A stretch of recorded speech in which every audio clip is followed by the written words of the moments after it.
Hi అండి, అందరికీ నమస్కారం. ఈరోజు వీడియోలో మీకు మా పొలం చూపిద్దాం అనుకుంటున్నాం.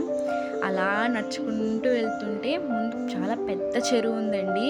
ఇప్పుడైతే నీళ్ళు కాస్త తగ్గినాయి, కానీ ఫుల్గా ఉంటే అసలు ఈ దారిలో వెళ్ళలేమంట. మా ఆయన నా కోసం కష్టపడి పూలు తెంపి తీసుకొస్తున్నాడు. థ్యాంక్ యూ నాన్న.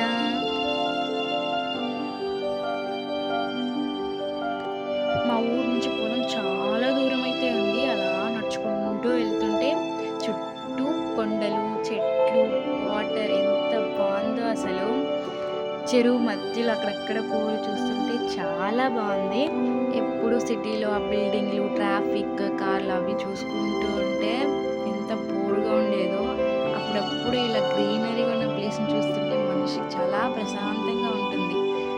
ఎప్పుడు వర్క్ టెన్షన్తోనే కాకుండా అప్పుడప్పుడు ఇలా ప్రశాంతంగా పొలాల మధ్యలో అన్నీ చూసుకుంటూ మళ్ళీ నడవడం స్టార్ట్ చేసాం. అలా నడుచుకుంటూ వెళ్తుంటే మధ్యలో మా తాతయ్య కనిపించారు. చాలా రోజులకి వస్తున్నారు, మళ్ళీ వర్షం వస్తుందేమో అని ఎగతాళి చేస్తున్నాడు. ఇదే మా పొలం, ఎంత బాగుందో కదా. మొత్తం నిన్నొచ్చింది, చూడడానికి ఎంత బాగుందో పచ్చగా.